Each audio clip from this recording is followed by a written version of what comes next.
I don't want them to be the boss. Like, they never call me boss. At this point, I almost see him as a father figure. I'm not that old, by the way. When it's not too busy, you know, he likes to slack off. He likes to joke around with all of the coworkers. A lot of us really enjoy working with him. Wow, okay. We all joke around and tease each other all the time, so Tony's a big part of that. I think he kind of keeps that going. I just don't like people to see me as a boss, but by saying that, it doesn't mean we don't have a line there. Like, sometimes we have to get the work done. He's super, super strict about everything, you know. Everything has to be perfect for him. He's definitely more so like be a boss now and then be a friend later. We really get along with each other, but we fight sometimes too. So you make me look like a bad guy now. No way. I'm actually nice, okay. Yeah. Cheers.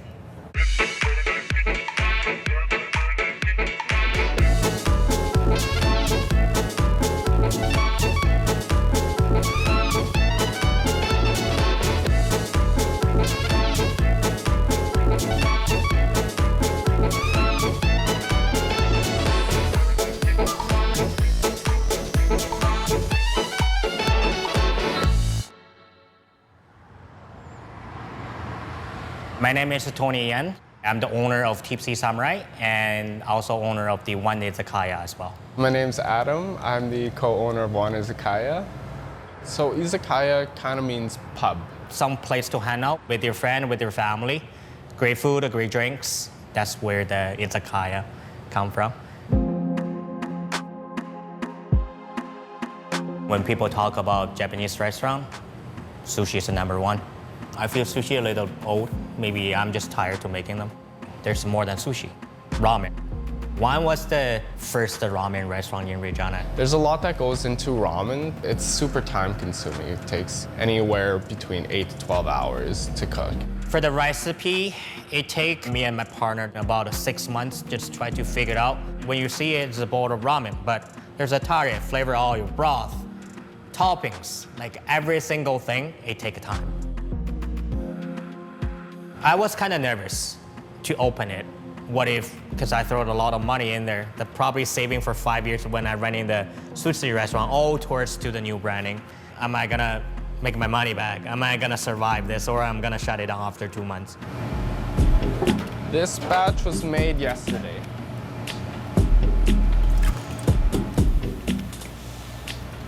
You always gotta make sure it's super thick. If it's not thick, then it's not that great.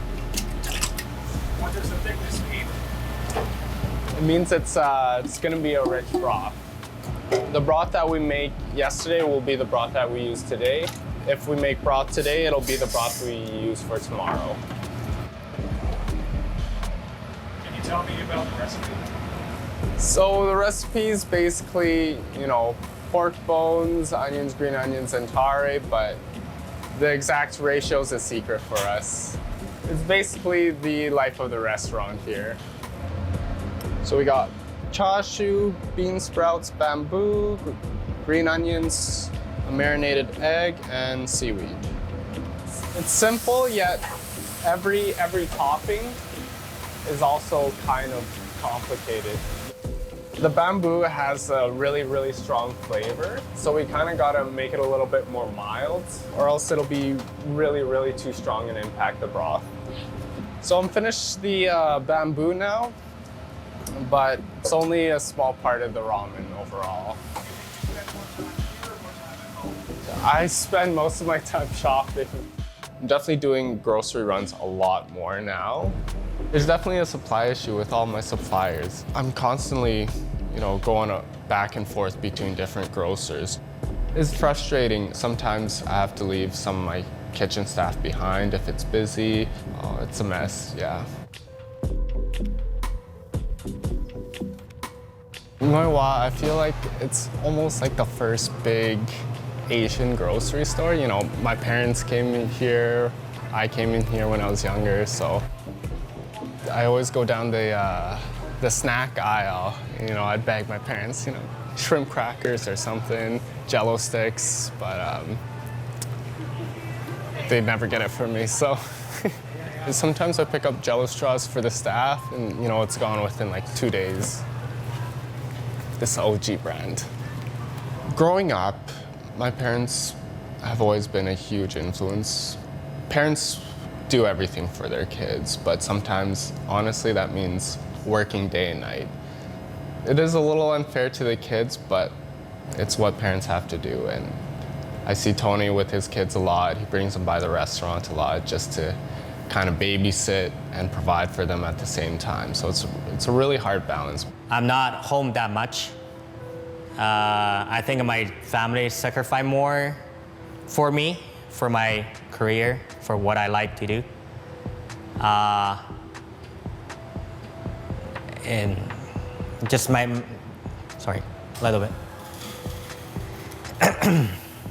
Growing up as a child who had to constantly work, it definitely gives you a lot more experience. You get more of an appreciation of, the things you have. You have to see how hard parents have to work in order to provide.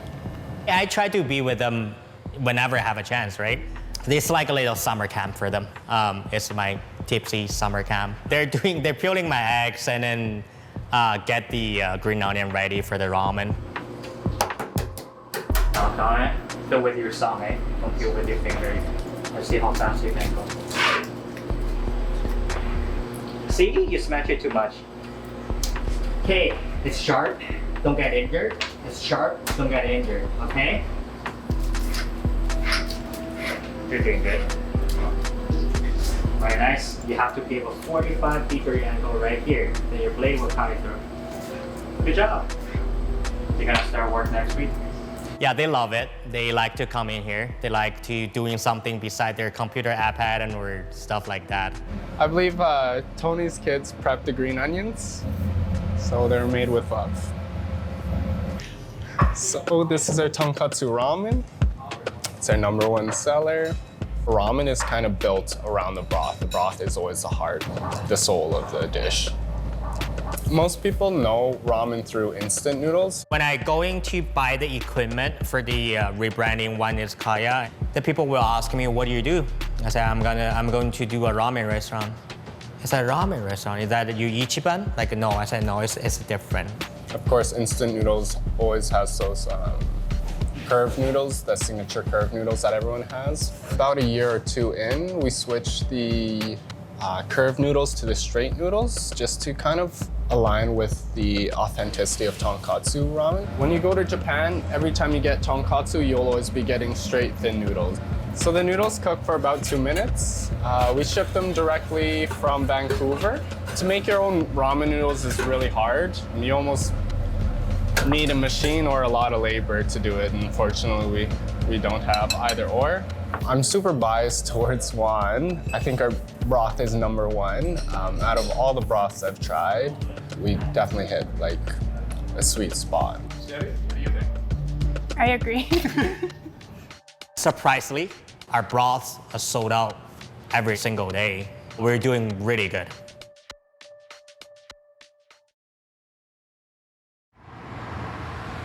Ramen was a big hit in Regina, I think. Perfect, I like it.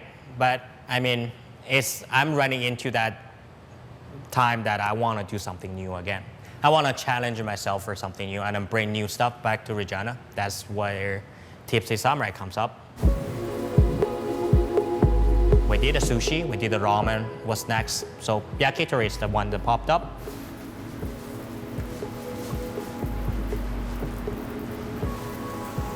Like, before I opened this restaurant and I talked to a couple chefs from Calgary that doing yakitori, they're really successful over there. Some people just tell me like yakitori will be hard to do because there's a lot of prep to do, lots of work. I went to Japan. I had a friends over there owning izakaya, they're doing yakitori, so I was there for about 2-3 months, I believe. We just tried to get a training about it. The sauce, this guy here, that's the key.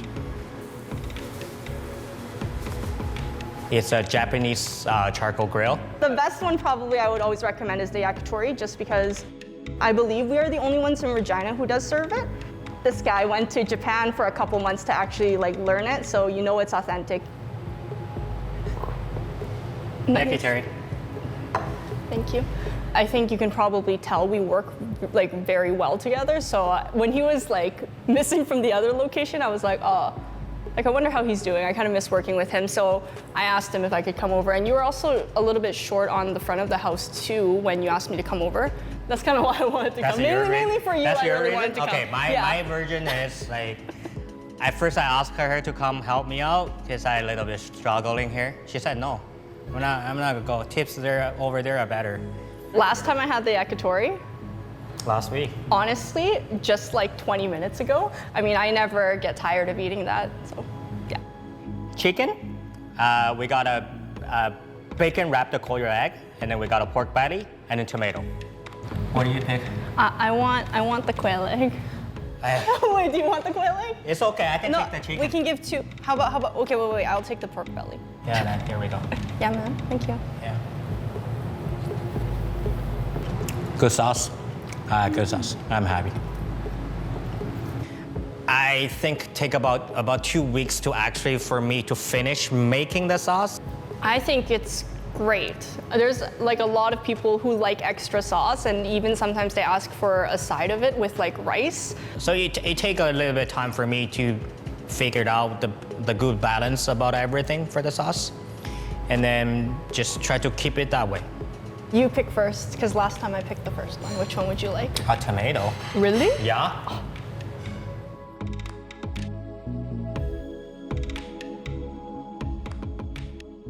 I'm Jenny. I work here as a server and a bartender. I also help out around the restaurant creating the drinks and editing the drink menu. I've been working here for roughly 2.5 years so far. I came up with this drink. I was talking to Tony kind of a year into working here, and I was saying we should bring in a sangria. He said that they had one before, but it didn't really sell, and I said, why don't we use sake? We use the Gekigan sake. It's a Junmai sake, so it only has water, rice, and yeast in it. It's a little bit more intense of a flavor than our house sake, so that's why we use it in a drink. You're only really supposed to drink this one hot or in cocktails. I figured why not put in lychee syrup to make it a little fruity and a little sweet. So we start off with a scoop of ice and a scoop of our berries. We're just using blueberries, an ounce of lychee syrup, an ounce of lemon juice. We add an ounce of triple sec. We try to source a lot of our alcohol, our beer locally, and then the Gekigan sake that I was talking about. And we put in 2 ounces of that. And then we shake it up. And the blueberries make it really nice and pink. And we just top it off with some Sprite. And that's our sake sangria.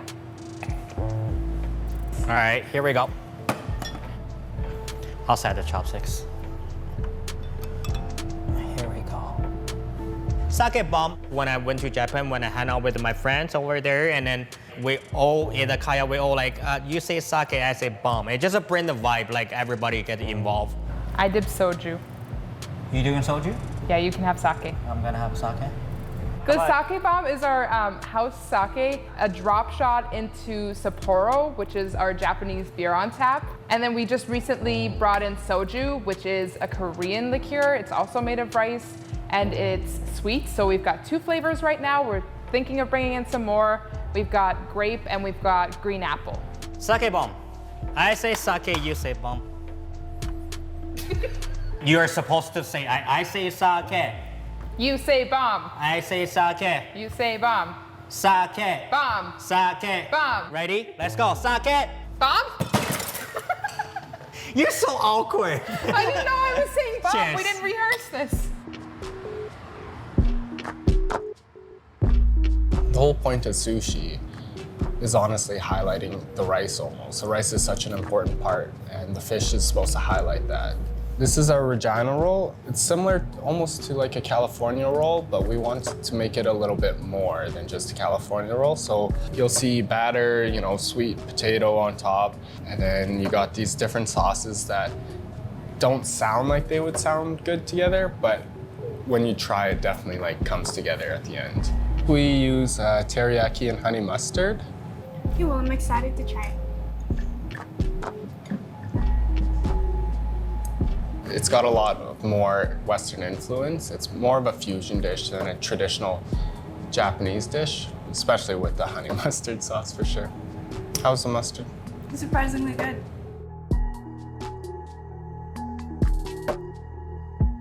Like at the downtown Wann, people are more willing to try new stuff. No matter what you put it out there, and then people will trying it, right? But at this location here, people are more like to order something they're familiar with. That's how the creamy miso udon was created.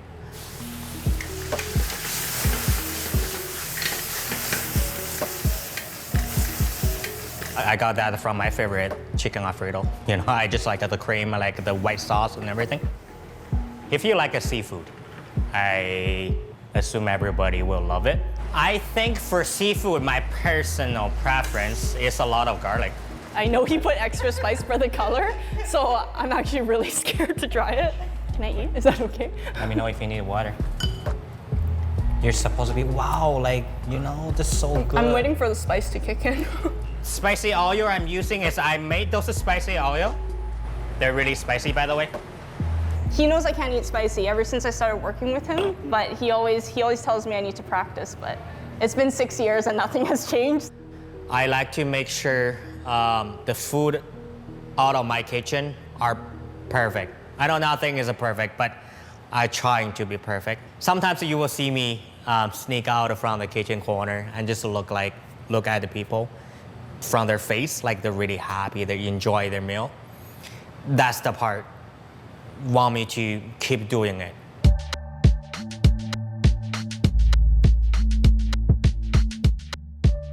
It really take me a solid year or two to, you know, get used to the life, like restaurant owner life. Especially a small restaurant, you gotta be doing everything yourself. You know, you're an electrician, plumber, painter. You're everybody when you own a small business. For next restaurant, yeah, I have some idea for it, but I just wanna surprise you guys. When you see a new restaurant pop up, that's mine, something new. I wouldn't just go into the business with anyone, but I know Adam for years, and I really trusted him. Yeah, this is the guy. Is there anything else you guys want to say about each other? I love you. That's too much? Okay, I don't hate you, okay, that's it.